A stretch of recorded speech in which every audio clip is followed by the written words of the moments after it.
everyone, and a very warm welcome to the second day of the 2015 Formula Sim Racing Race of Champions.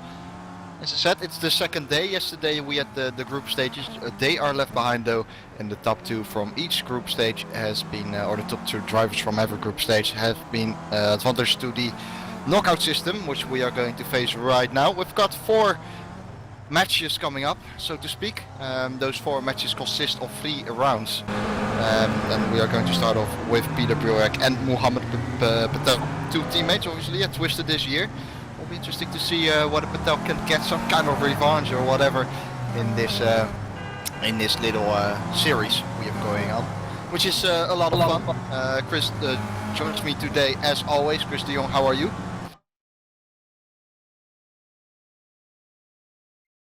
Chris passed out. Okay, that's great. We've got Chris, which was already gone.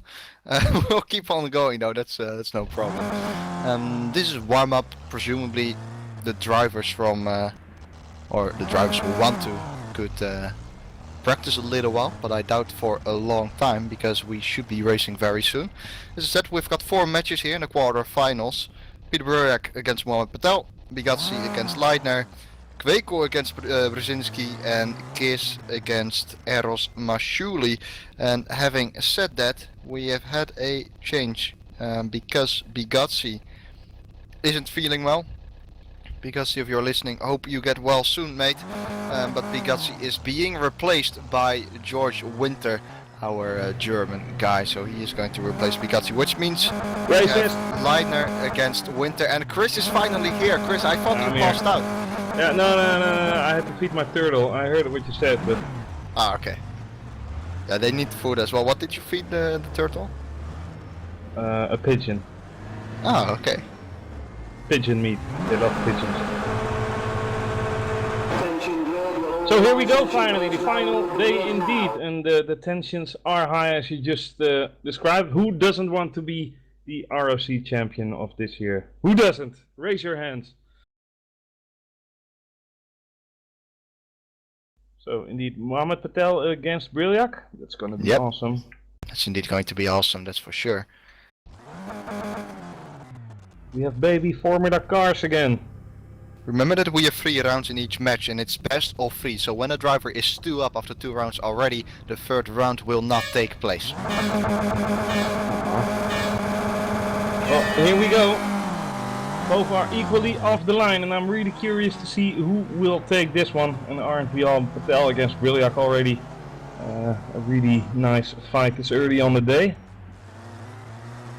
And we're driving a skip harbor, and Briljak makes a slight mistake actually.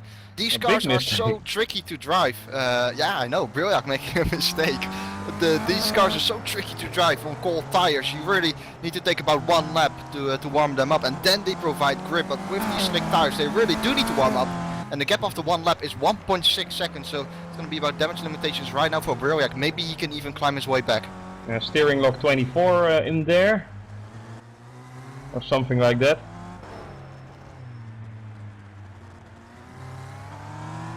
I see Mohammed Patel really struggling to not park it in the wall, but after 1 lap it's pretty equal. Actually, Briljak is in front. Yeah, now these tires are starting to give the grip which they want. Still a little bit of sliding going on. It is a skip harbor. I mean, there's not a lot of grip at all, especially because you're going at such low speed. There's not a lot of downforce on the car, not a lot of drag on the car. So far so good though for Briljak. I have no idea how Patel is doing. Let's have a look over here. Obviously Patel in front. But by how much? That's the question. The answer is by only 1.2 seconds. I think Briljak is doing an awesome job at the moment. He's a little bit deep into the outside lane, but that's a line you can take through there definitely as he tightens it up on the exit. Going underneath the bridge. I think Briljak is having a good shot at this. Yeah, true that. True that. I'm gonna say it's gonna be Patel though, but I don't know. He is definitely behind Briljak. And it's not going to be Patel, it's going to be Briljak indeed. And that's a big surprise considering the mistake that Briljak made there early on the race. Yeah, definitely was all over the curb, definitely sideways. So good and fair play from Briljak, but he definitely made up for it. I mean, the gap was 1.6 seconds, that's about the margin, about the 2/10 margin for Patel in his favor. But Bojak pulled along the longest string there. Indeed. Right, so we're going to the next round then. If Bojak wins this again, as I said, it's best of 3. We won't face a final third round. So if Bojak wins this one, he's going to go to the semi-final. Why is that? No, joking. Because it's Yeah, joking. a waste of time, Chris. I know. But maybe some viewers are wondering, who knows. So it's vital now for Patel, who's on the back foot obviously, to win this one.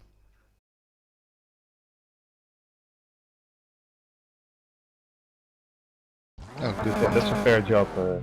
Yeah, our president Christopher Kopp is swapping the grid positions for every single round. So this time it is going to be Patel who's going to start. Yeah, and I do lane. think that the people who start on the inside have a slightly bigger advantage because Brilliant is starting on the outside now. And you know, it should be a not a flat out corner, but you can definitely take more speed into the outside corner than Brilliant is doing now because he has to get off the line first and get up the revs. Yeah. So he cannot capitalize on that. But like we said, it's fair game now. I mean, both will have the same starts on the outside and on the inside. So I really hope that Patel is gonna win this one. Yeah, I definitely hope it as well. He needs And to after keep that, this game up. Brilliant has been the champion. Mohammed will be the RSC champion. I don't know. He's looking good at the moment. Only 1.1 seconds. That's exactly what he wants to see. About a 2/10 advantage for him at this point. But maybe, you know, he has to, and Brilliant is obviously with that advantage, maybe laying back a little bit more than he did in the first round. We'll have a look at this. They are going to go side by side over here, no doubt about it. Brilliant on the outside and Patel on the inside. They are so close to each other though, in the final corner. And one lap is completed, and Patel has got the advantage by only by about 200th of a second. And as they need to do one more lap, but it's really close, Chris.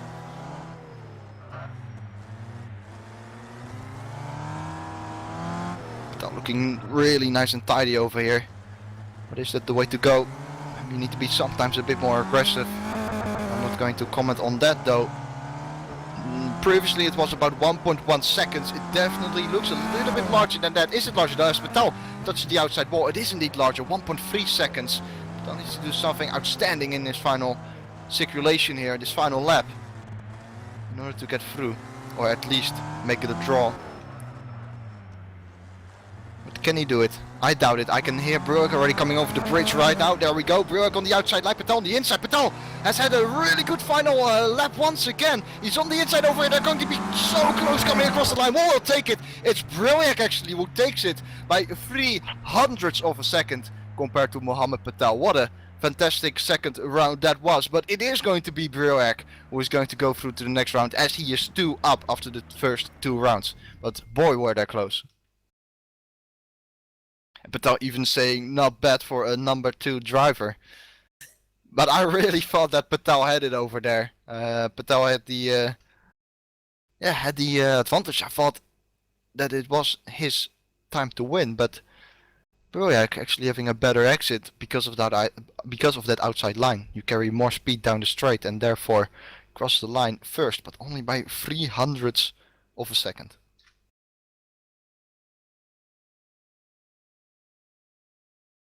So who are we going to see next?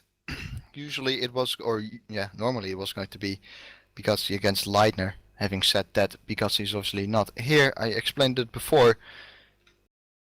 Therefore, George Winter is going to step in for Bugatti and race against Norbert Leitner. Second round of these quarterfinals. And I think the winner of this second quarterfinal match is going to drive against the winner from the first quarterfinal match, which was obviously Brilliant. But I say that with a little question mark, but it gets confirmed by our lovely president Christopher Kopp. So the winner of these two guys will be driving against the champion Peter Brilliant. Or Brilliant or whatever. And I'm back again as well, fortunately. So here we go then, Winter against Leitner. Who's going to take it this time? The light is green. Both have a pretty equal start. In fact, Leitner a little bit better. And ooh, Leitner is hitting the wall. Ooh, he instantly gets damage, I believe. Hopefully not too much, but he definitely had a big shunt with the wall there. Cold tires once again for these guys, Yeah. of course. Such a big difference when the tires are cold. Leitner is doing reasonably well though, has got Winter in his sight. And that's the main thing, starting on the inside, I guess. 7/10 the gap. That's not as big as we have seen with Brilliak and Patel. Leitner again hitting the wall severely there. He has to be careful now, because these cars are basically made from ones and zeros, but you know, they're basically made from plastic.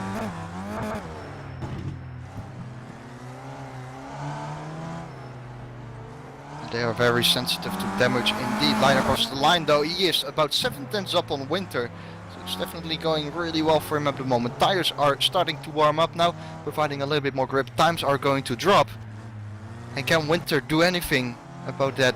So you start with tire temperatures at around what, 20-30 degrees or something? Yeah, 30 degrees. A little bit below that actually. Baba. Yeah, Leitner definitely having the advantage. He's almost side by side over here. Well, he still needs to do the outside line, the outside lap. 2/10 is the gap as they cross the line, and Leitner having a major advantage despite hitting the wall a couple of times. Yeah, he has to just keep it together now, and then he will definitely finish in front. I cannot say that 2/10 of a gap and he still has the outside line, that will disappear like snow for the sun. But indeed, there we go. Leitner is gonna cross the start-finish line and win easy peasy from George Winter. Sure, it looked easy from here, but these guys are taking it, kicking it up a notch. They really have to stay focused. And like you said, Leitner hitting the wall a couple of times, but fortunately no vital damage for him. And who do we have now? Well, they are going to do it again. It's, oh yeah, but it's best of three. after these guys. Okay, yeah, well, we have got Kuikol against Brzezinski. Easy win for Cuba. Yeah, easy. I know. Get wrecked. Nee, sorry man. Nah, you're okay.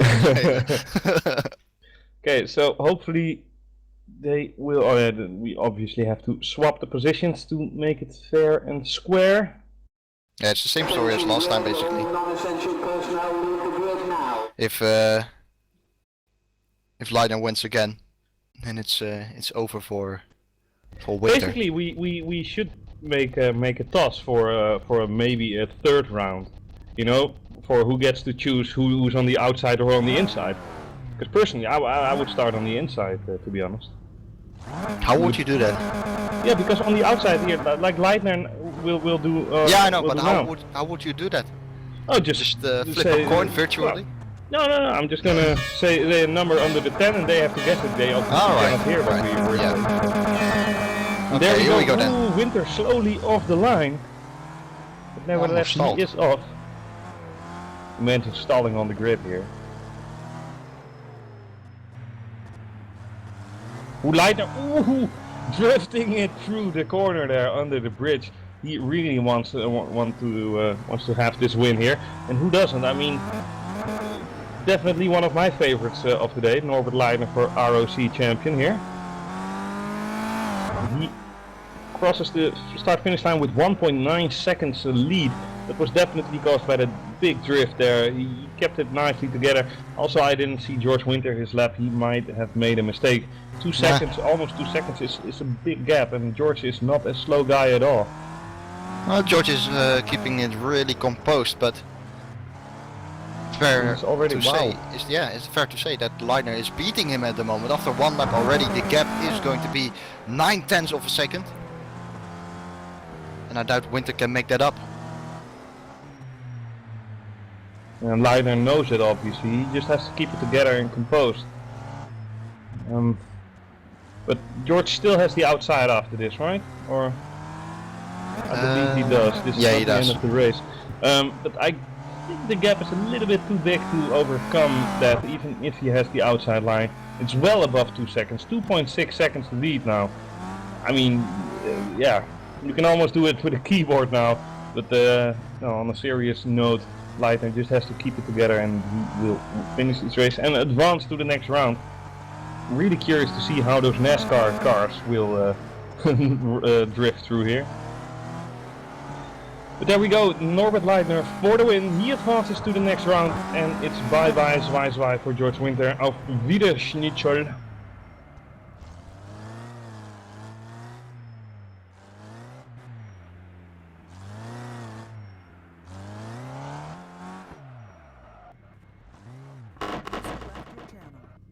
So now it's obviously time for Jeroen Kwekel to get into his car, put his helmet on, and just drive like a guy with, I don't know, hot coals on his back. He just has to do this. I'm sure. I mean, I'm joking a little bit with him, but I'm sure if he loses this, then he will be, well, a little bit frustrated. I can tell you that. Obviously, it's a fun event, but we all want to have those bragging rights.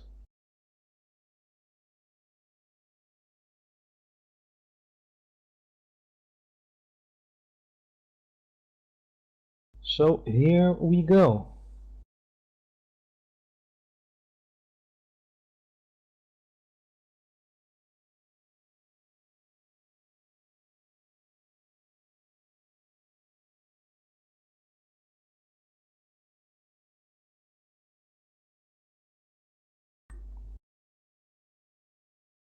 So Cuba Brzezinski against the pro champion of this year, Jeroen Kwekel. And I'm really curious to see who will win this. They are obviously teammates for next year in WC. And if that is news for you, then congratulations. So yeah, futuristic teammates here fighting it out. And I'm sure we're going to see more of that next year. A little bit of a closer battle though, since this is ROC.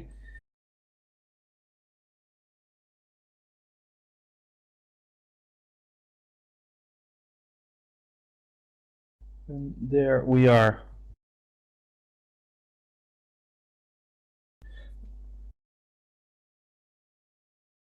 Do we have a technical difficulty, Chris?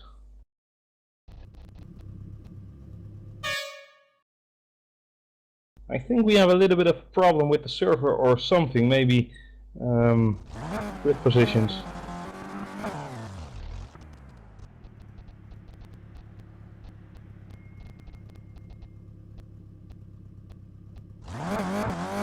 And indeed, Cuba Brzezinski has to rejoin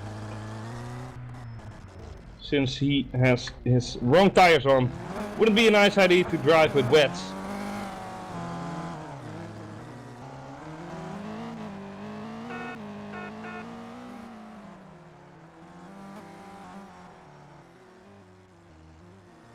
So, and as soon as Cuba Brzezinski is coming back into the server, we will get underway. And what an exciting matches and races we have here today. I mean, Patel against Brilliak, Kwekel against Brzezinski, and it will only get better and better.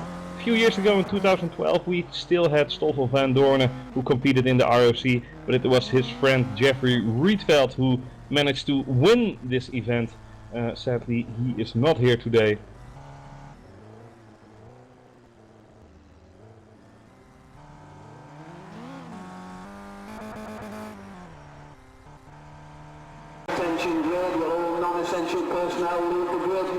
And there we go.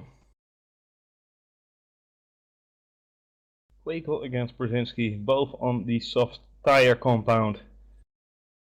Or at least the slicks, whatever. They still got grooves in it.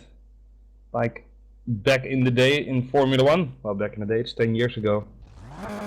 To me, 2005 sounds like, well, like 2 weeks ago basically.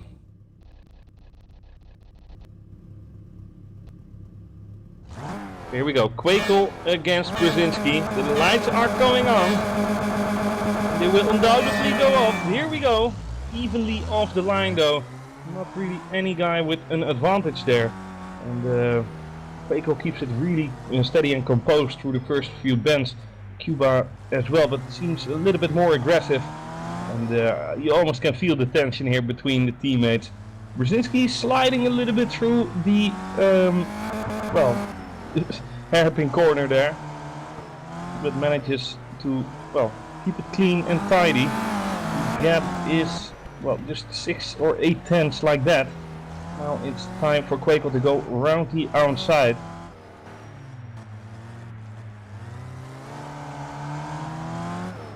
After this stint, we will see who will have the advantage after lap 1.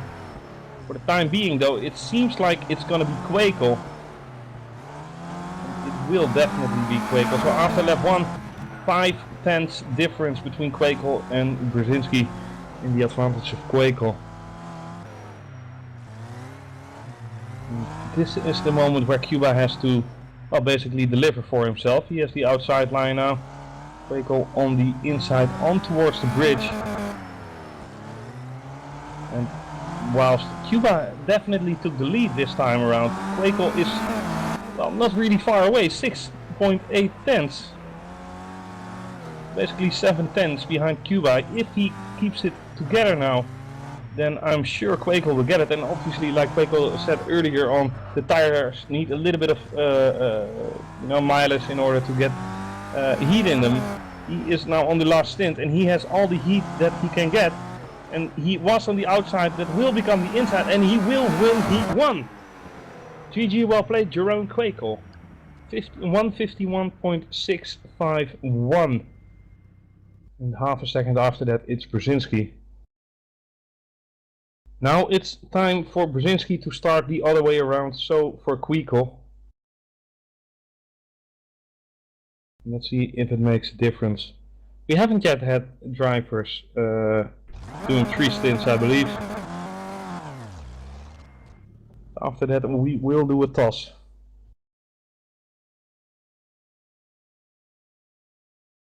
That toss will be handed out by George Winter, the biggest tosser of them all. Just joking there.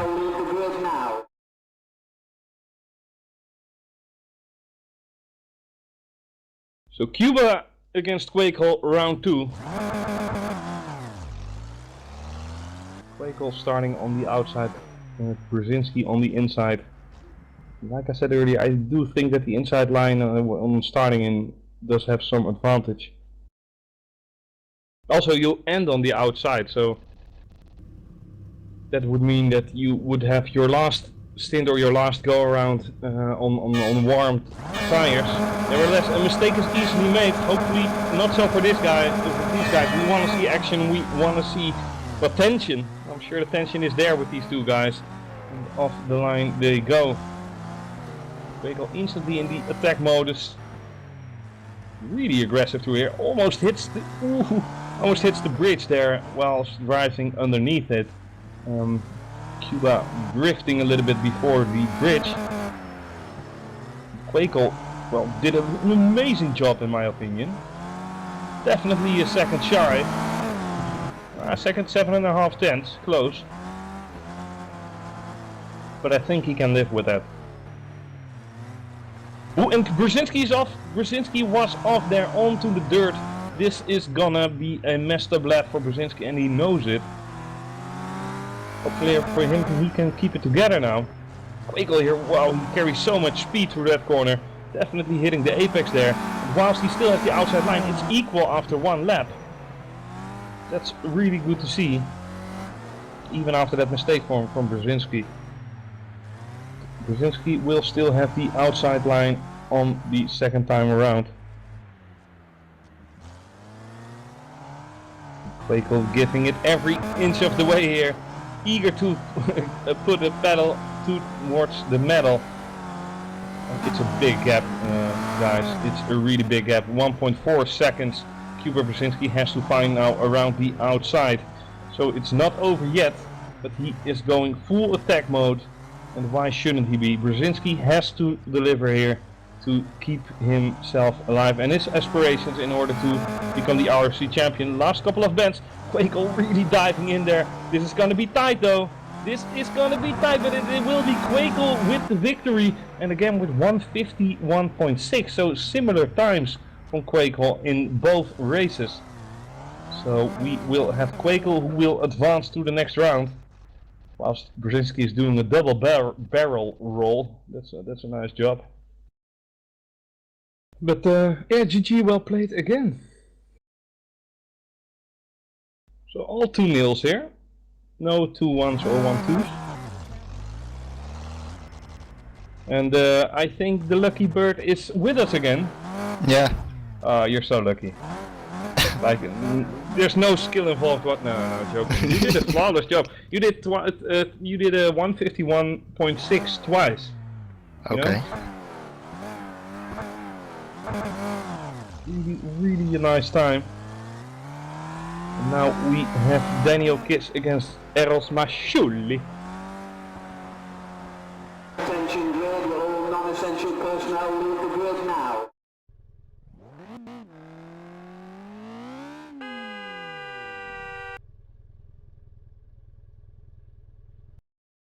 But congrats on the advancement, Jerome. Thank you, Chris. Keyboard I know for this next means a round, lot for or? you. I know this means more than you than the pro title. Yes, definitely. Anyway, final race in the quarter-finals. Daniel Kiss against Mashuli. As Chris said, lights are coming on. Let's see who gets the better start here. None of them actually. No, they're really equal off the line there. Seem to me a little bit slow, but I haven't driven these cars. Yeah, they are really slow off the line for some reason. I mean, the revs just get so low, you really need to use the clutch as well, otherwise you just box down. Well, Kiss really drifting it through the corner there before the bridge section. But Mashuli, after seeing him drive yesterday, he's definitely a title contender there. Really unfortunate that Bugatti isn't here as well, since he was really my man of the day yesterday. He did a fantastic job. Alright, he definitely did. It's indeed sad to see a name like that not being present while he did such a great job yesterday. Unfortunately, he isn't feeling well. Let's have a look as these guys are coming around the final couple of bends. Daniel Kiss definitely having quite a big lead, I would say, over Mashuli. Look at this, the gap is 1 second, 1.1 second. Yeah, and with you it was 7.5 tenths after lap 1.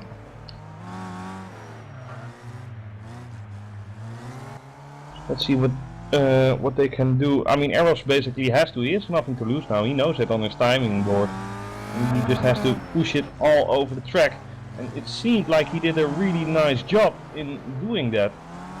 But yeah, he still has the unfortunate fact that it's now the turn of Daniel Kiss for the last time around. He has to pray for something to go wrong in the camp of Daniel Kiss, because otherwise he will not make this.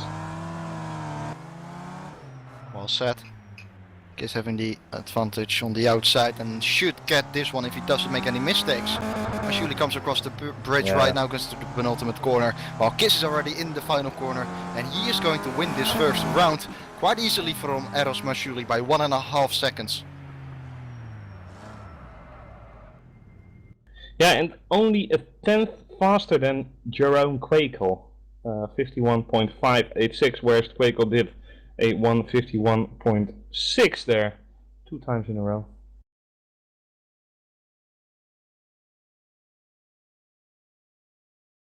Really fantastic job from Kiss. He really kept his car on the edge. He slided a little bit through. I mean, if you can drift these cars, I know they're Formula cars and Barber cars, whatever. But if you can drift a little bit through these slow bends, I do think it can give you an advantage if you can get away with it. Yeah. Or am I mistaken? Yeah, no, it's mainly on corner entry. When you drift it into the corner entry, get it stable on the exit. That's pretty much what you want to do in the middle section of the track. Not everywhere, of course, but you can obviously do the thing that you described yesterday by, you know, if you're behind the last lap, just, you know, full throttle against the wall and just do the wall bang. Yeah, just be a lame ass like that. I mean, Schumacher would be proud, I'm sure. So definitely. But for the moment, it's gonna be round 2 against with Kiss and Mashuli here. Kiss a little bit better off the line, I think. Yeah, he was. Mashuli has nothing to lose now. He really has to step it up, and it would be the first time that we wouldn't have a 2-0 score. We only had 2 zeros today. Mashuli up and over the bridge then. Chris said it, he has to do it right now. Because obviously we'll have the inside or had the outside before. Mashuli is now on the outside lane. 9 tenths is the gap. That is better for Mashuli. That's what he wants to look at actually. Yeah, last time around it was 1 second. he definitely improved, or either Kiss slowed down a little bit, where he didn't want to slow down obviously, but I don't think these cars are really something for Errol's, to be honest. He seems really inconfident, but nevertheless after lap 1 he is ahead with 60 thousandths of a second.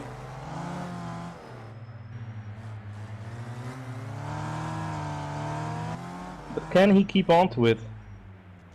Masudi will have to go on towards the outside line, I believe, for the last time. Yeah. Yep. I think he's facing a bigger gap though. Yeah. Compared to what it was before. 1.6 now. seconds.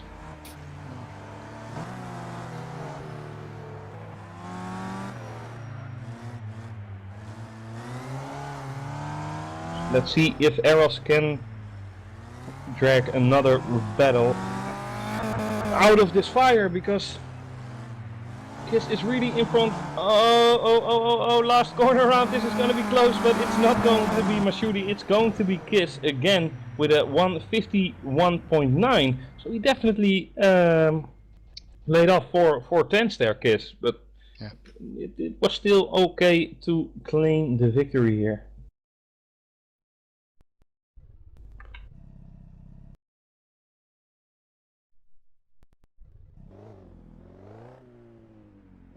When will we have the new cars? I believe after this round, right? Yeah. This would be the 4th round. And I have a stop and go penalty. Why?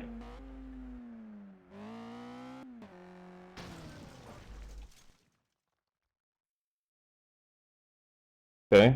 That's why you don't let Chris de Jong on towards the track. I'm 10 seconds on the track and my car has, well, caught fire.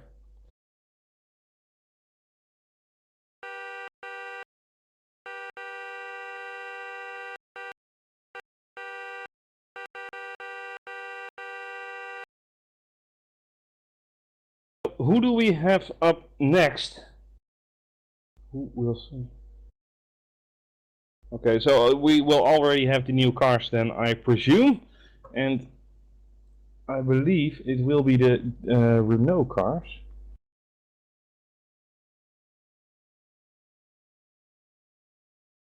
Yeah, so we have the Renault. What is it? Megane GT? Yeah, Megane.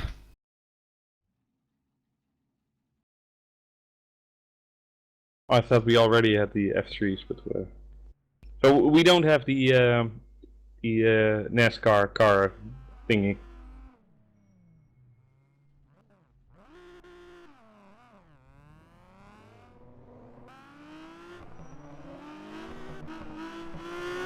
But what was the car I saw yesterday? You know, it really looked like a NASCAR. That car, yeah, that one is not here.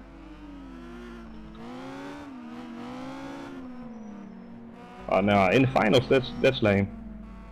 But yeah, whatever.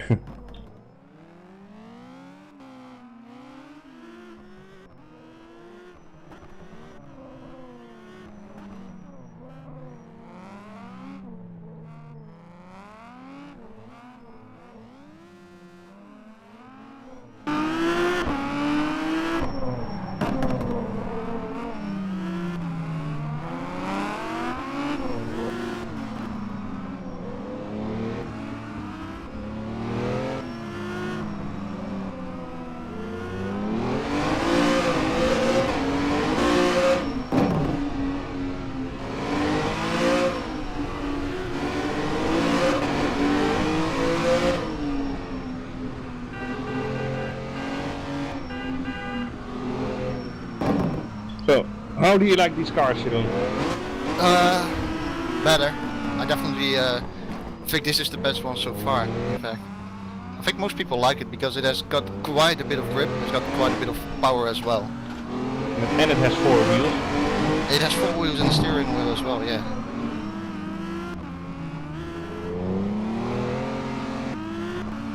Some of these cars are just, you know, it's just like having 2 wheels in the front and 1 wheel in the back, you know, driving like a Reliant Robin or whatever.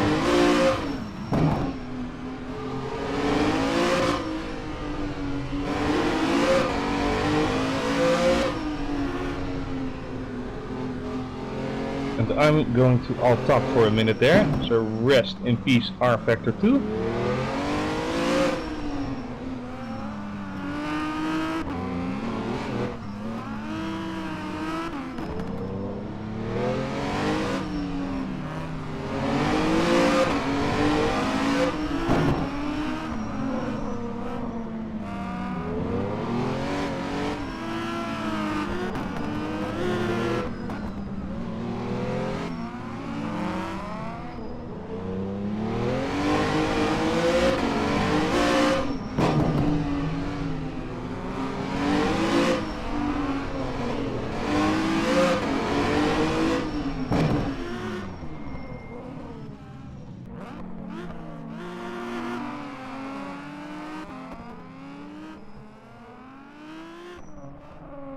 And by the way, if you have any questions for us, do not hesitate to ask it, or to ask them. Whatever floats your boat. Peter Billiard showing us how it's done, most likely. But no, we haven't seen complete dominance from him yesterday. Definitely gonna be some jumps on towards the bridge sector though. Awesome to see.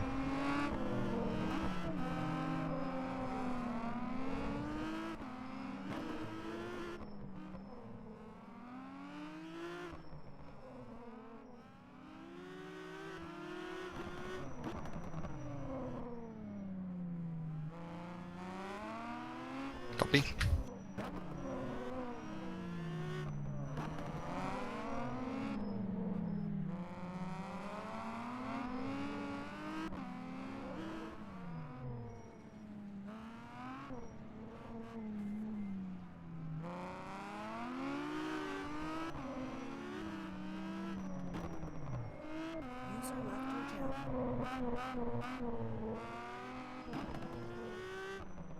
So let's see, I'm rebooting my rFactor now and then we are ready to go. So give it 30 seconds or whatever.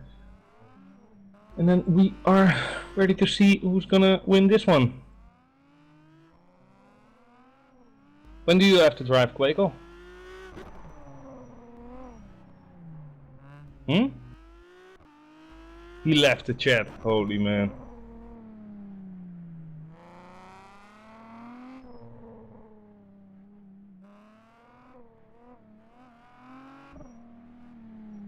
I'm searching for the server once more.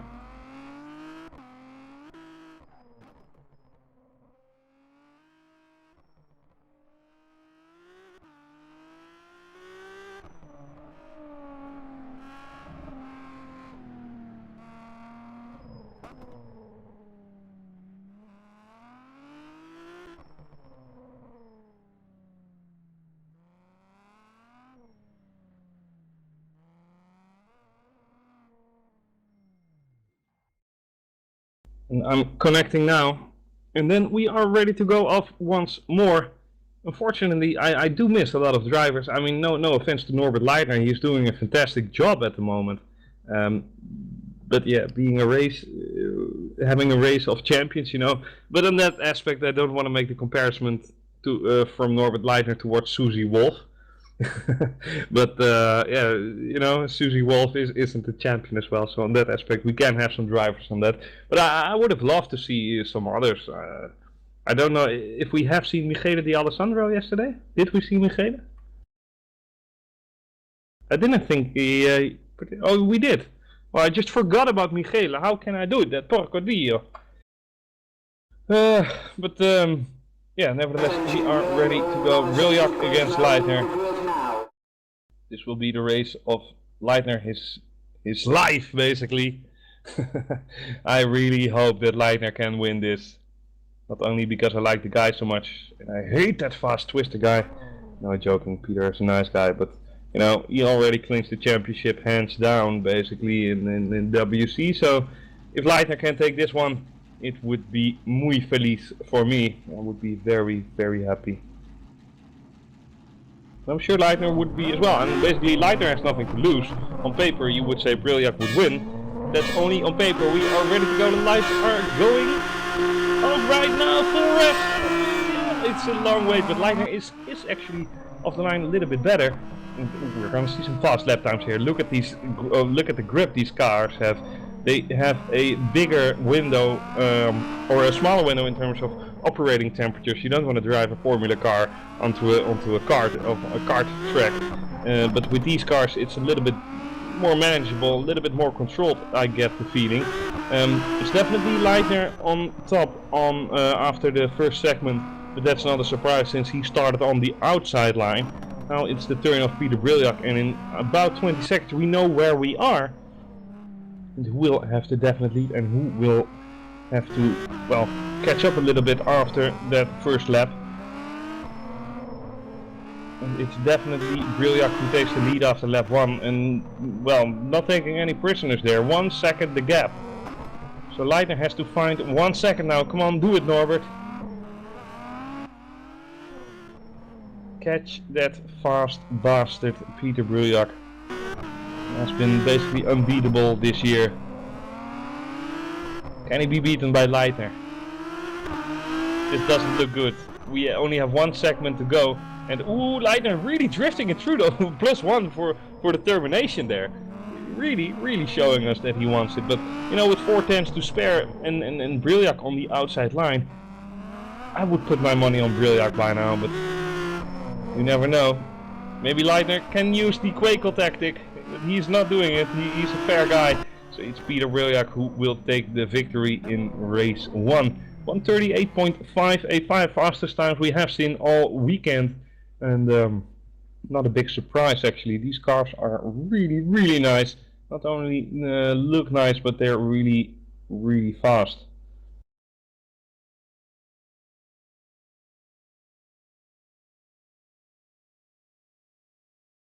And I have to fix a problem.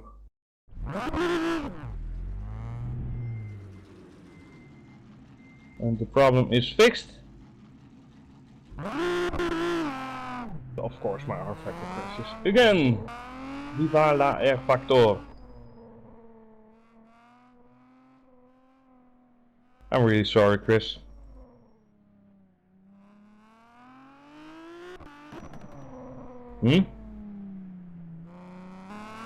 Yeah, I left the server, but I'm reconnecting now. Had to fix something and had to alt tab. Then it's rest in peace RF2.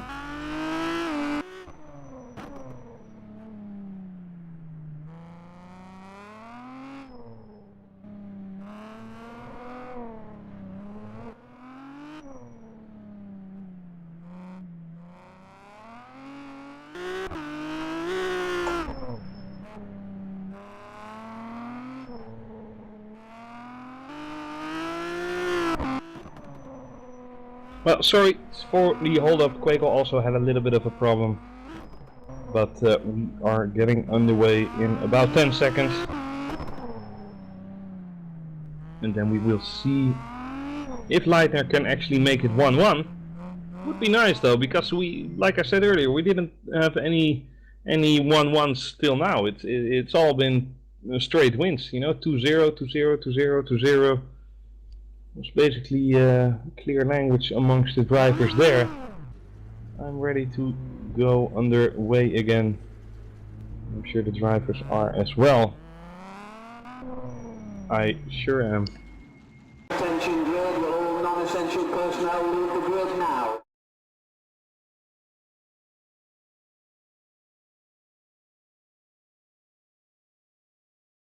Oh, we actually do. Quakel is now. What did I miss? Why isn't Leitner driving with Briljak? Or did they all? Oh.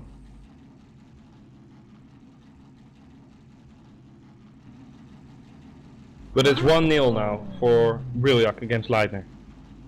Really weird. But nevertheless, not gonna do any thinking now. We're gonna watch Kiss versus Quakel. Quakel off the line reasonably, followed by Kiss. Kiss on the outside line, of course.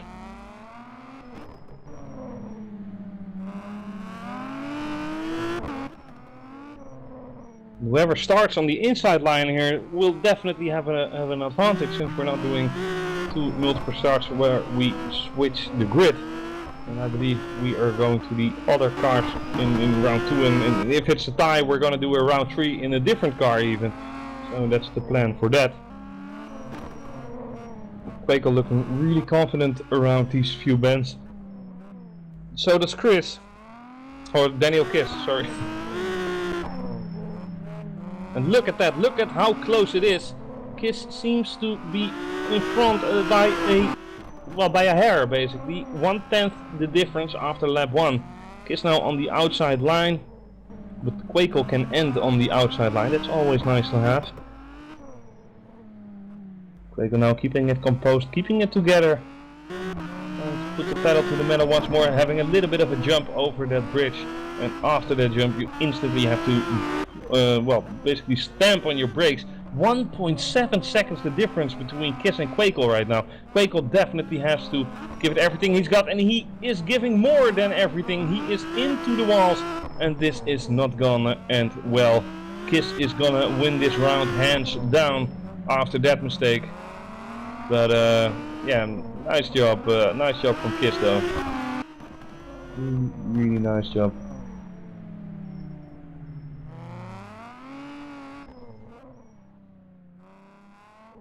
So 1-0 for Kiss as well. Maybe Quaker can come back in the F3 cars. Actually, the first time Quaker loses around this weekend.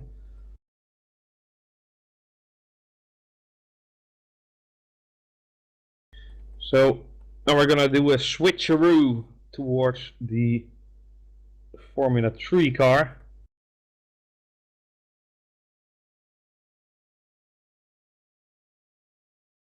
That's a much better car than we had yesterday in the first round. You know, the stupid little go-kart thingy with a plastic hood on top of it. I don't know. I think we would have gone faster in a go-kart actually.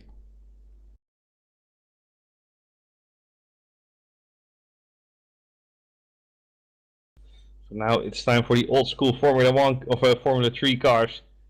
The Formula 3 cars that look like coffins to me. From a day and age where Formula 1 cars in the 60s and 70s were actually coffins. But they were oh so beautiful in my opinion.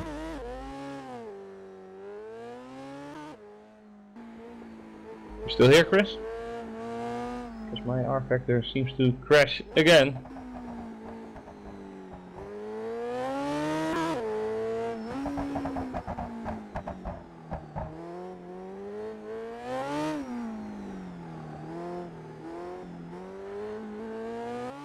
I don't know, maybe it's just unstable, you know, mod or whatever, but every time I'll top and I fix the issue because it was literally stuck in my screen. Yeah, well maybe that's it. Because it just kept being stuck.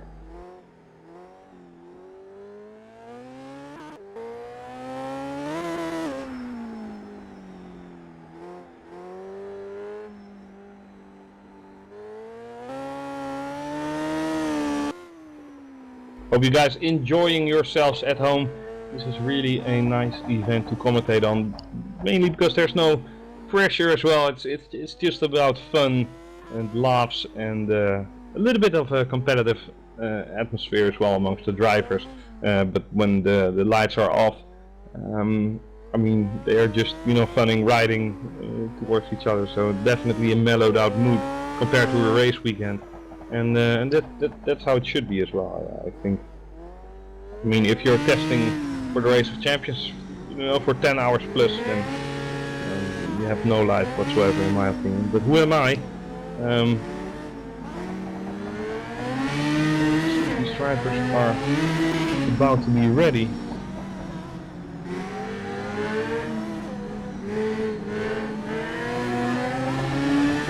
Still being in the old car, he will have to reconnect.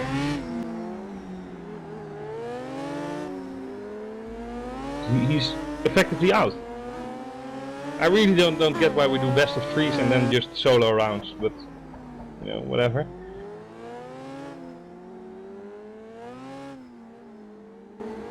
So then this is the what, half final? Quarter final. Semi-final, indeed. Semi-final.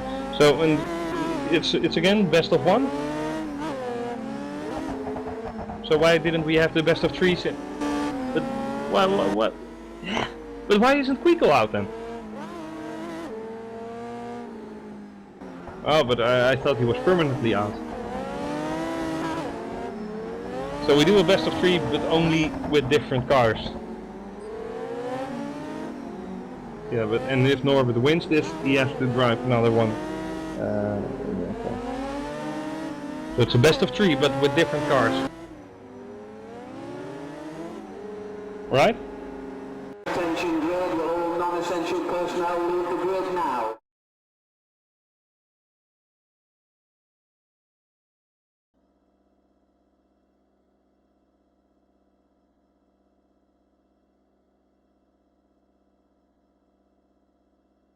Well, Norbert has to win this then. And did we swap the grids as well? As Norbert did Norbert start on the outside before? So he's now okay, yeah. Well, so he's now on the inside, being fair and square. This is basically the best chance Norbert will have, but his opponent is, yeah, of course, Peter Brilliak, going to be the toughest cookie to crack of the day. Let's see if Norbert can do it. Hashtag I believe in Norbert or whatever. He's definitely better off the line than Brilliak is in that, you know, Formula car with, you know, basically wheels made out of, you know, bicycle wheels. I don't know, they're so thin. And Brilliak showing that he is having a hard time controlling this car. So does Norbert. Look at that gap that Peter managed to pull out of his head. We obviously have to wait until Norbert finishes this segment, but he is really, really edgy. Basically on throttle and off throttle, on throttle and off throttle in the middle of the corners. It's not looking really confident. But oh, Brilliak not really confident as well, almost losing the car there. And will this allow Norbert to catch up on him? He sure did. Norbert is actually a little bit in front after lap 1. He has to do it now, and he can obviously end this race on the outside lap.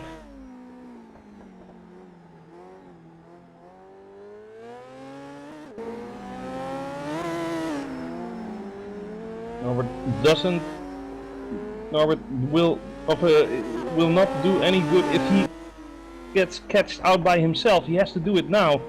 If he keeps it together, he has a really, really nice shot into getting Brilliak here. Norbert really into his focusing zone. And I personally really hope that Peter is not winning this one. Keep it nice and tidy. And it seems like Norbert is gonna take this hands down. Really, really nice job from Norbert with a second to spare. So really, really congrats to Leitner there. Definitely a worthy champion in the Race of Champions. And for the first time, Peter loses a round as well. GG, well played there.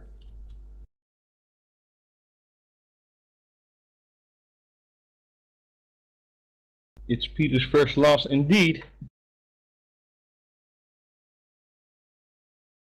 So now it's time for, I believe, Quakel and Kiss to do round 2, and this is also the round where Quakel has to perform, has to deliver.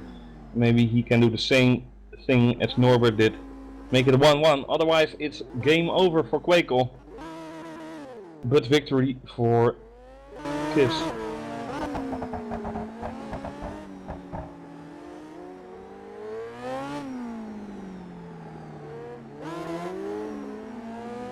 See if they can keep it together. I don't know if we take a 5-minute break or we will let them get used to the car for a minute. Okay.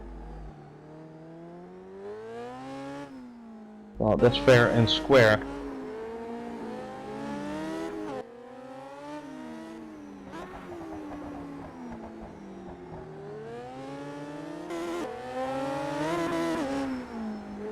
I'm really curious to see who wins this. I mean, Quakel will obviously have to win this, so he might make a mistake, you know, since he has to. But yeah, not saying that Daniel Kiss is trying less hard to win this now, but maybe that extra little bit of pressure can cause Quakel to mess up and cock up.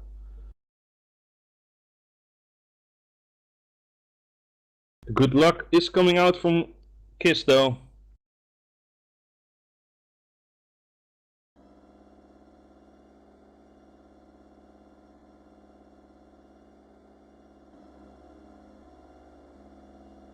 So there we go, Quakel on the outside, Kiss on the inside. Remember, it's 1-0 for Kiss, so he has to be defeated. Now by Quakel. And Quakel did defeat the Kiss in the start though.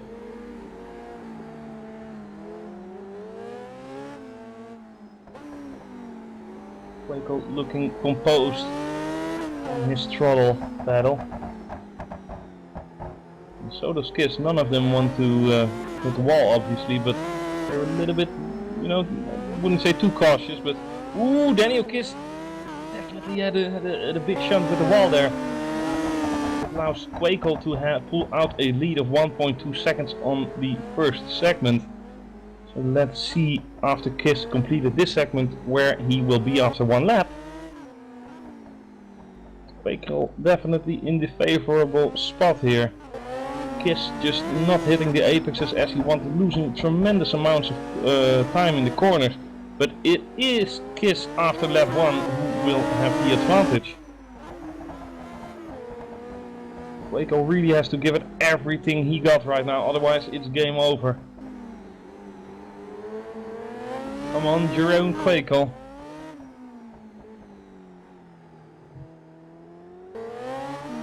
Kiss now on top of the bridge. Quakel well in front for the time being. But now it's do or die for Kiss. He will have the outside line and the gap is 1.5 seconds. So amazing job from Quakel, but will it be enough? He cannot afford any mistakes, so he slides and drifts around the corners. This is looking really brilliant from Quakel. Will Kiss have an answer though? Really taking a lot of risk, Kiss is. And it seems like Quakel is ahead for the time being, but there is one more corner to go. Quakel is actually taking it, and an amazing job from him. So that's gonna have a third round as well, 1-1 in the stance between Quakel and Kiss. Really nice job, and the sportsmanship of Daniel Kiss is severe as well, telling Quakel congrats. And Quakel instantly replies with "Get wrecked, noob." No, he just said thank you. I'm joking. So now we are going to the Porsche 911. 911, Chris? Ringing any bells? No. Sorry, man. I don't know why Americans have the month and then the day and then the year first. I mean, they're the only country as well. 9/11 in my thing is something. Or you have like 11, whatever. It doesn't matter anyway. We'll have the Porsches out now, and they are looking fabulous. Really big rear wing, a little bit of an overkill as well. So I do think we won't see as well, won't see as fast of times as we have seen with the Megane, but I'm really uncertain, to be honest. Obviously the Porsche will have more power, but I don't know if it will be possible for these drivers to get that power onto the road. I mean, for any car manufacturer it's not that hard to put 1000 horsepower or 2000 horsepower into a car, but getting it onto the ground and, you know, to make it stick, it's a completely different story. It seems, however, that these drivers are coping tremendously well. They are getting used to the Porsche and having a lot of airtime actually all over the bridge. That's really fabulous to see.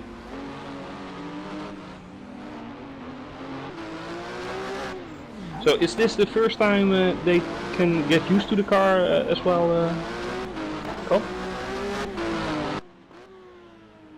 Okay, so I just get confirmation that the drivers didn't know what cars they would drive before this event. So this is basically the first time they have driven these cars. Really exciting moment for the both of them, for everyone, of course. It's really nice to see as well that we still have 3 rounds to go. The first time that we see the 1-1s coming up. And that's the case for Norbert and that's the case for Quakel, who both lost the first round but made a miraculous comeback in the second. And definitely Leitner. I mean, Leitner versus Brilliak. 9 out of 10 would say Brilliak. No offense, Leitner. That's called being the underdog.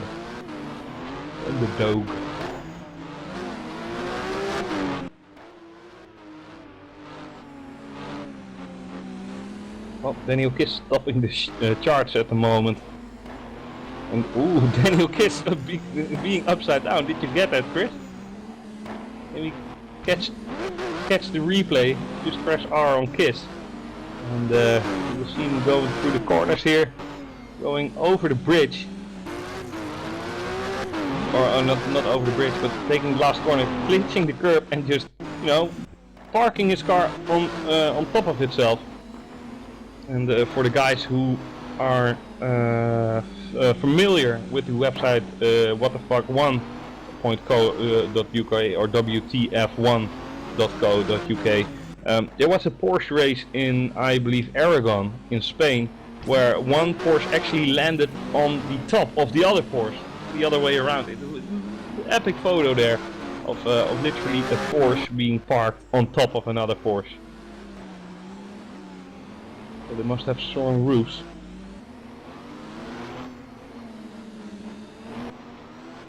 One minute 25 to go for these guys in order to get as used as possible to these cars. And that's really nice to have as well, to be honest. If you only get 5 minutes of practice, it's just pure racing instinct, not for the slow learners. So maybe Norbert Leitner, if he's a really fast learner, he can, well, become the ROC champ of 2015. What if Susie Wolf would have beaten Sebastian Vettel? That would have been a headline, for sure. Daniel Kiss still cutting the apex in the last corner there, but not parking his car upside down again. So there you see the mentality of these drivers. They are, you know, focused every meter. They notice every little bit of change, and they are getting ready to, you know, get their racing line sorted and get their confidence as high as possible. Quakel now topping the charts, but only 20 thousandths of a second faster than Kiss. Obviously it is faster. But anything can happen.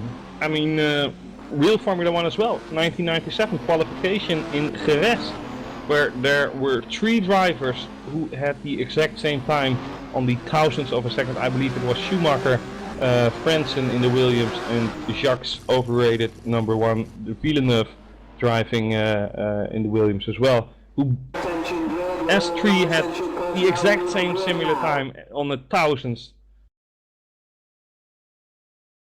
Hopefully we will see it as close in here, but you know, it's like you know, asking for the moon. So here we go, Peter Brilliak versus Norbert Leitner. So we didn't do the toss of who is going to start on the inside and outside, to be honest. But yeah, maybe the drivers don't care as well. This time around it will be Peter Brilliak with the advantage for starting onto the inside. However, they have to keep it on track and they have to be ready to give it everything they got. They are on their way. Leitner really pushing fast here. This is what I like to see and what we all want to see. Brilliak keeping it close to the apexes of the corners. Having some tremendous airtime there.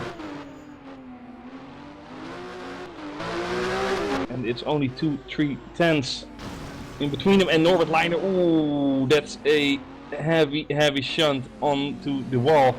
And instantly having messed up steering, having a messed up steering wheel there, crooked suspension maybe even.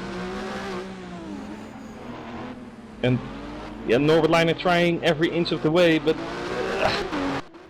he is not gonna get this one. No, that's a crash for Norbert Leiner. That's game over. Peter Briljak will advance to the final because this is undoable for Leitner. The only thing that he can pray for is for Briljak to make an epic mistake and park his car into the barriers. But Briljak being Peter Briljak, that's not gonna happen.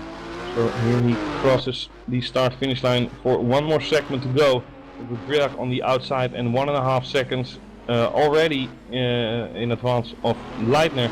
This is not looking nice for Norbert.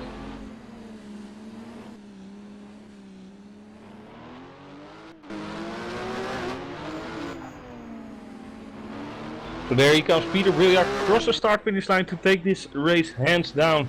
And with 3 seconds to spare over Leitner, that has everything to do with, well, apparently the dedication of Leitner, of giving it everything he has, and a little bit too much of it. So he went over the edge. Nevertheless, half-final reached for, semi-final reached for Leitner. That's something to look back upon with a smile. I didn't think he would win this event anyway, but he definitely put himself in the spotlight, or he has put himself in the spotlight. Now it's time for Quakel and Kiss.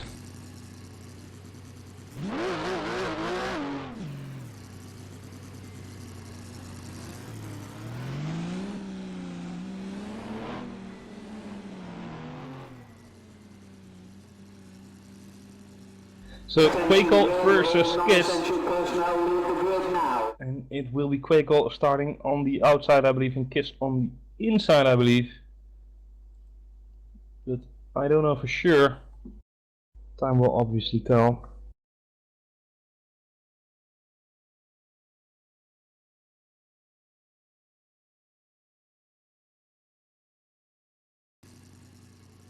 Nope, it's the other way around. Kiss on the outside line, on the fast outside line, Quakel on the in.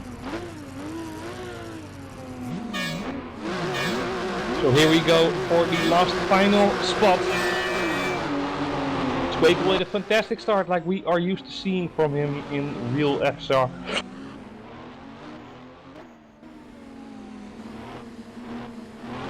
Instantly, it seems like Daniel has a lot of trouble into getting this car onto its maximum capabilities. That's just the looks of it. He is very much in the lead after that first lap, or first segment, with 9.5 tenths. Now it's time to shine for Quakel, but it seemed like he had a little bit of a difficulty, of a difficult corner there in corner 1. Looking how you judge the corner numbers, but obviously first segment.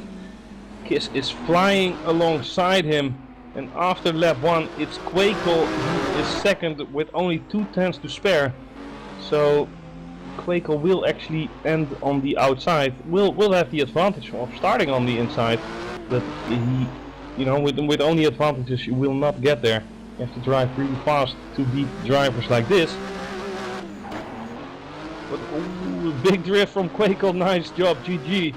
But it's not enough for the time being. 1.5 seconds to lead. It's all or nothing for Jeroen, and he knows it. He has to over push his car. He has to just hope it turns and that it gets straightened out, and whatever you want to call it. He just has to pray for a miracle here. But it's not undoable. It's not undoable. And Kiss is going a little bit deep. We have 1 corner to go. It's gonna be so close. It's gonna be Jeroen Quakel. With with a few thousands to spare, Daniel Kiss will be furious, I believe. What a fantastic drive from Quakel there. Hats off for him. Wins this race with only an inch to spare. And I don't think that Daniel Kiss wanted to see that. He is reacting with, ah man, that was close, GG. And the wows are coming out.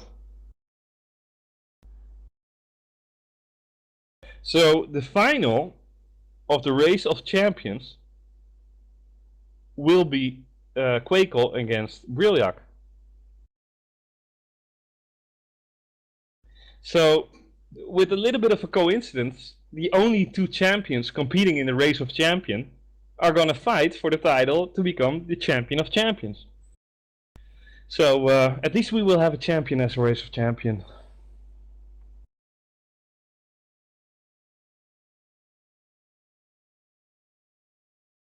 So, for race 1, Peter is allowed to choose the car that he likes. He said he wanted a Ferrari Enzo, but we cannot deliver that, so he said, okay, well, let's do the Megane then. So Renault Megane it is. Hopefully for him, he won't have any engine failure since it's a Renault. You know, get wrecked, Renault. But now for the second race, Jeroen Quakel can decide what he will do. And if it is becoming 1-1, I really want to have a toss amongst them, who will have to, who will have to call, maybe not only in terms of decision of cars, but maybe as well in terms of if he wants to start on the inside or outside.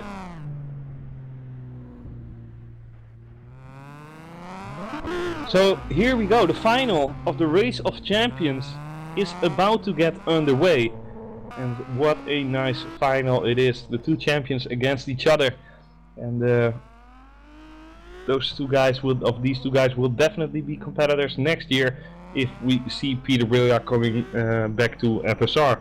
And he has reason to not do that. I mean, obviously he gets older and maybe a little bit busier with studies, wife, and you name it, but yeah, he did become champion in Pro, he did become champion in Ace, and he has become champion in WC this year, 2015. That's a perfect score basically, but yeah, maybe he doesn't want to end on a high, and he wants more. Obviously after a long season like this, we will recharge our batteries, and as soon as we are watching the real Formula 1 kickoff in Australia, I'm sure that 90% of the guys we have seen last season in the FSR will, the racing senses will be tickling again, and they will be like, okay, I wish FSR would start right now.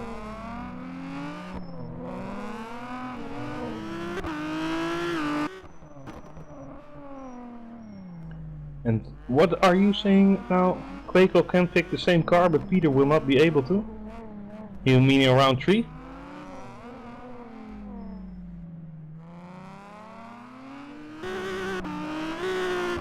Yeah, okay, but if there will be a third race though. Well, maybe we should do something about that as well. I don't know. Oh, it's best of 5, okay. Well, there we go then. These drivers can choose the car. No, and maybe for the viewers at home, they're thinking, why is Chris talking to himself? I'm talking to the other Chris, but the other Chris, you guys aren't able to hear, because he has a really high voice, like a girl. Is that right, Chris? No, I'm joking. It's all good. So I think we are about ready to go with 2 minutes to spare. As Peter tests the front of his car against the pillars in the stadium. Obviously the pillar won the fight.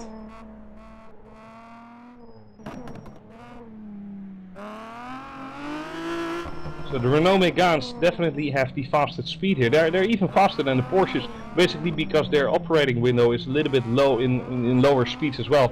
They are better in these slower corners.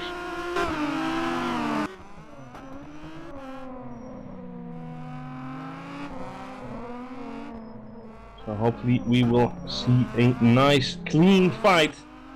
No punches below the belt.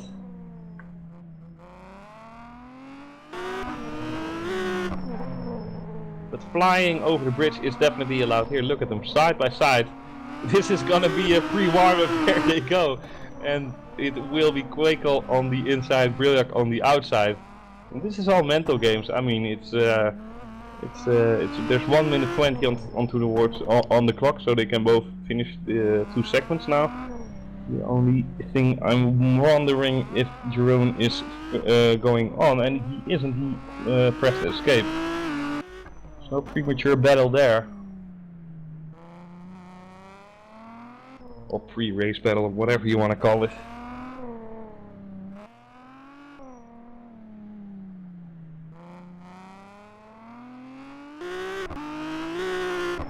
Look at that airtime that Peter is taking with him over the bridge.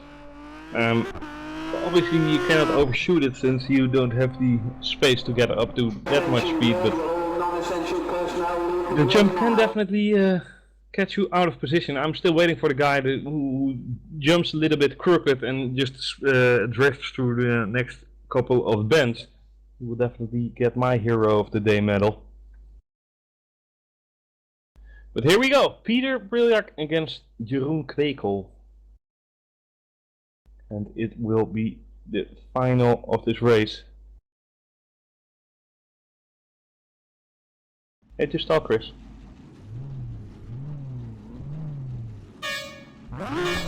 Yeah, that's what I said earlier indeed.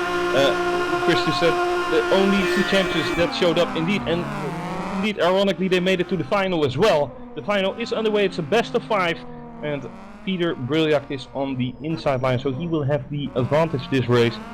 Obviously, Jeroen Kwekel can and will start on the inside during the next one. But first, we have to sort this one out. Kwekel looking steady and composed on the Renault in the Renault. Instantly pulls out a gap of 1.2 seconds on the first lap. So that's with colder tires. Ooh, but hits the wall there a little bit. Might be tactics from Jeroen, you never know. No, but that was definitely an error that he didn't want to make. And will it allow Briljak alongside? I don't think it will for now. So after lap 1, it's Jeroen Kwekel with a 2.5 till 3/10 of an advantage here. And he is on the outside line now. Ooh, a little bit of a lock up there from Jeroen, going a little bit too deep under the bridge. And that instantly translates into insecurity here, whilst this is the moment where he has to do it. And will the gap that he created, will that be enough? It's over a second, 1.5 seconds, or 1.5 second Kwekel managed to pull himself out of range from Briljak. But it's now Briljak on the outside line. So it's not over yet, like Jeroen showed us against Kiss. It's not over until the fat lady sings.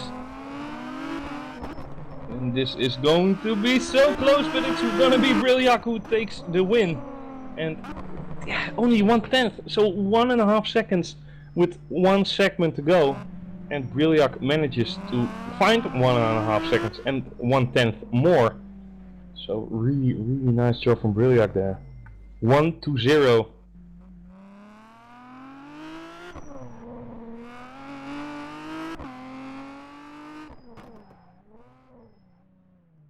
Now it's the turn of Jeroen to pick his car. I'm really curious to see what he will pick. Maybe he will go for the old school Formula 3 cars. Didn't seem that Peter was too keen on those, but well, that might be a mistake for me to tell as well. But since Peter did lose against Leitner in that round, so.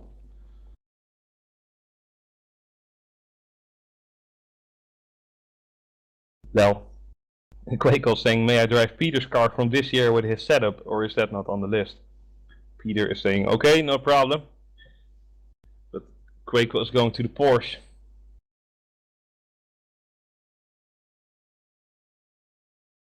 I hope Kwekel knows that he can drive the same car again, but I think he intentionally chooses for the Porsche.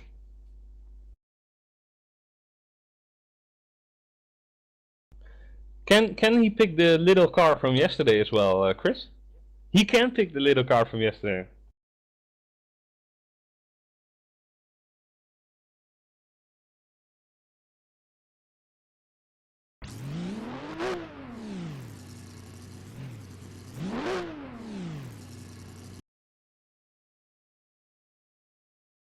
Well, that would be something to see.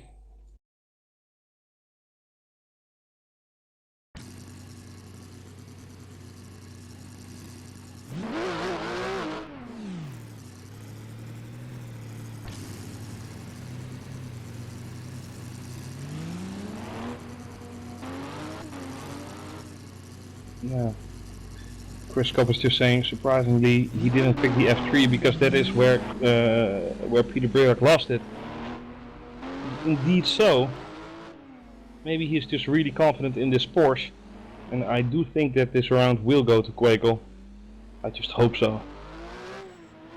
Because we want to see an all-out battle, in my opinion. I mean, what if it becomes 2-2? We would basically have to get a toss ready for the car and a toss ready for the starting position.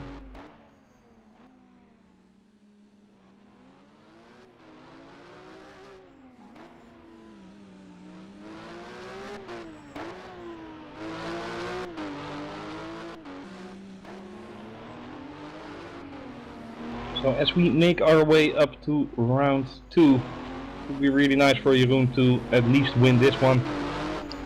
Don't want to see a 3-0 there.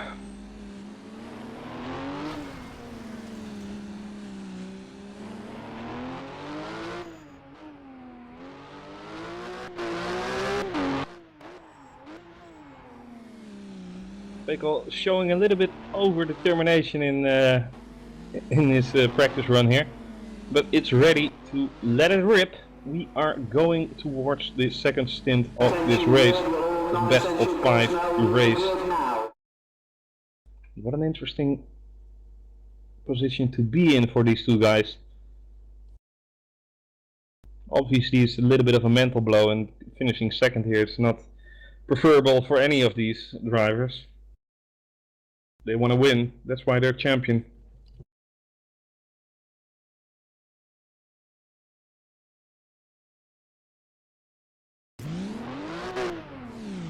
Quakel on the preferable inside, Peter Briljak on the outside, and Chris Kopp on commentary. Let it rip, Chris. Fortunately not. Here we go, and equally off the line. If someone did have a slight advantage, it would be Peter Briljak. But really hard to spot. Quakel has to deliver here, most likely for himself. Peter went off the track a little bit though, catching him out of position. Maybe this is something where Quakel can capitalize on, but for the first segment it's definitely Briljak in front. 1.1 seconds to lead. And hopefully Quakel can give it a little bit more stig around the outside line here. Obviously can finish the race outside. Ooh, a little bit of an awkward line there from Quakel, overshot his braking point, and that allows Briljak into the lead after lap 1. There we go, only 3/10, so not something that Quakel cannot come back from, but it's definitely not nice to face a 3/10 difference like that. And Quakel keeping it composed, keeping it conserved, but a little bit too much maybe. It's Briljak, however, with the bigger gap now after the last segment. Yeah, 1.5 seconds now. So Quakel really has to step it up and give everything he has. It doesn't matter if he crashes here. He really has to find at least half a second here. The second can be easily be crushed or dealt with by having the quicker route, but Peter is winning this one hands down with 7.5 tenths to spare. The hate from Quakel there, the hate, it's definitely present. So 2-0 for Peter. It's going to be a difficult task for Quakel, not impossible, but definitely difficult, and we want to see Quakel win. I'm talking for you all, and I don't care if you're the biggest Peter Briljak fan. We want to see Quakel win right now to keep it a little bit more exciting.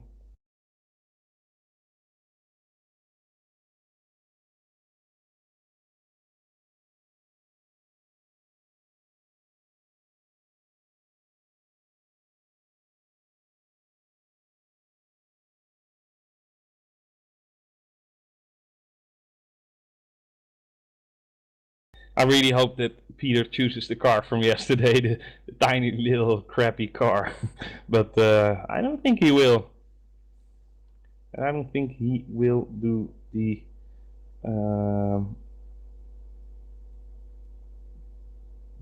to the F3 car again. He is asking for the Porsche, and so it will be the Porsche. I really hope Quakel wins this one. Because he has to start on the outside line as well, which is not preferable, like we pointed out earlier. Let's just give these guys 1 minute to get everything sorted, or things that weren't sorted 2 minutes ago, and then blast off into space. Hopefully Brilliac will just, I don't know, drive into an invisible wall. I don't know. No, that's something you would never you know, wish upon any driver, especially not an RF2.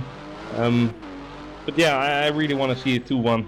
Gives the attention back to us, and the 2-0 for Brilliac is definitely a good point to start with. The name is Peter Brilliac, but yeah, nevertheless, he cannot make any mistakes as well. He cannot fuck up, otherwise it will be Quakel. So here we go. Will this be the final race of the Race of Champions, or won't it? Or will it not? Whatever.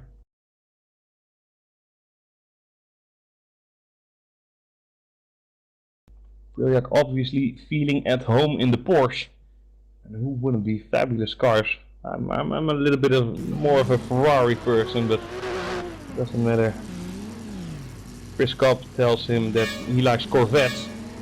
The Ferraris of America. But here we go, Peter Brilliac, Jeroen Quakel one more time, and hopefully 1 or 2 more times after that. But it's all in the hands of Quakel here. He has to perform, he has to deliver to keep his title hopes of the Race of Champions alive. Certainly giving it everything he's got. And will Peter Brilliac drive with a little bit more caution, knowing that he has the 2-0 in the back and he doesn't have to risk it all? Maybe. It is 1 second the difference. As we've seen earlier, Brilliac managed to pull out a bigger gap, but yeah, maybe it's a different way around. I'm really filled with tension at the moment. And Quakel really giving it everything he's got, but he has to... Ooh, that's a big hit into the wall from Peter. Maybe that gives Quakel a little bit hope. He has to now. 1 lap to go, and Peter Brilliac is into the lead, but he did have a big moment into the wall right there.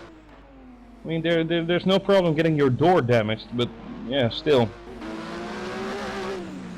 And Quakel now showing that he is worthy of being called Race of Champions, but it's 9/10 the gap now, and it used to be 1 second after the first segment of lap 1.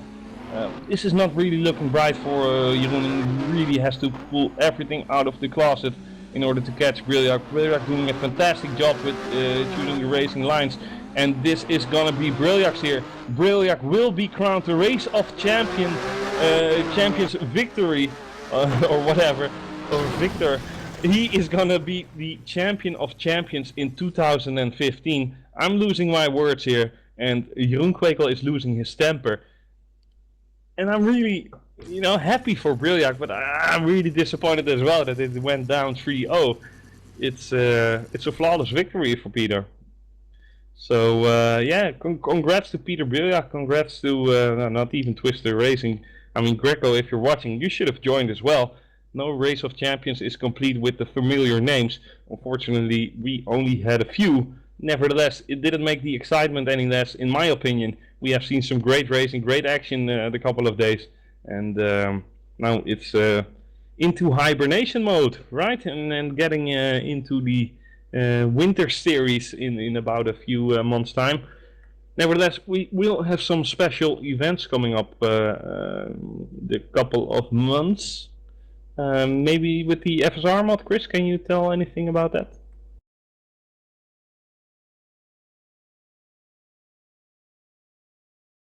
Did you just say IndyCar? So we're gonna drive ovals. Ovals and road courses with the IndyCar. ovals and road cars, courses. Okay, so nothing to see here in the winter. No joking. I'm just not an IndyCar fan with the ovals, you know. But it's a completely different racing etiquette right there. Immensely popular in a lot of countries actually. And who hasn't heard of the Indy 500? I'm sure everyone has. Nevertheless, that's all for the time being irrelevant. It's the most relevant part at the moment is that Peter Briljak is the victor here, and yeah, epic driving from him. He basically won it hands down. The only guy who beat it, Briljak, is Norbert Leitner. He's the only guy who managed to win one heat against Briljak. I believe we have Quakel in our commentary booth once again. I don't know who just joined the channel. Nevertheless, Me. Yeah, it is Quakel. Oh my God, why did you lose? Because Peter was faster. Yeah, well, that's the hardest thing to accept. But you know, acceptance is one thing. You know, realizing that you have a problem, and then you can work. No. Should have picked the F3. I thought that you couldn't like get cars twice, so otherwise I think I would have done F3. No, that's an excuse, Chris. Any you, car. You can pick any car except this car or whatever. But Okay. did you feel comfortable in the Porsche as well? Yes. Yeah, well, the comfortable picks OP. Unfortunately, yeah, Peter was just a little bit too fast indeed. And sound- these cars, not in the other car, I think. Now you sound disappointed, a little bit frustrated with yourself, but that's No. that's why you're a race winner, a champion as well. But really nice to see to have the only two champions that were participating in this series of Race of Champions were actually in the final. You know, Peter and you.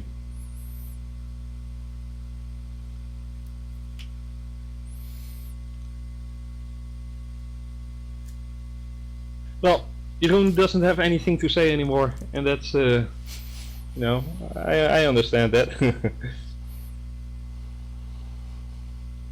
But yeah, unfortunately, maybe better luck next year.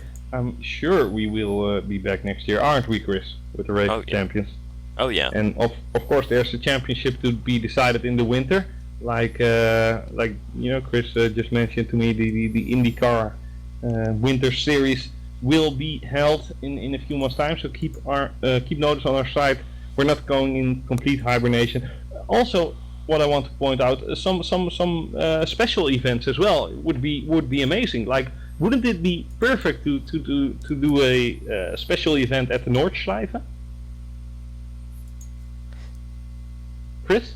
Next year we're gonna have some more special events. Okay, so no that's what Nordschleife for us. That's really yeah. unfortunate. But I don't know if it's even out for. Yeah, there is. RPIC to get confirmation that it is, but you know, driving a Formula 1 car there is definitely something. No room for overtaking and taking the outside line on the how do you call it again? The carousel. But yeah, nevertheless, keep our calendar inside. Keep our website in your browser. Give us some support and do have a look at the winter series and special events. They're tremendously fun, like this was. Also, if it's just a single race, if you want to get introduced into the FSR world and you want to make a name for yourself, the winter series is also a perfect opportunity to put yourself into the spotlight. But for now, I do think we have to wrap it up. Thank you very much for watching. Thank you very much for posting your reactions into the chat. And hopefully we will see you in about 1 or 2 months time again for the next event. So thanks for watching. Have a great Sunday evening. And well, a wonderful next week in advance. Take care. Bye bye.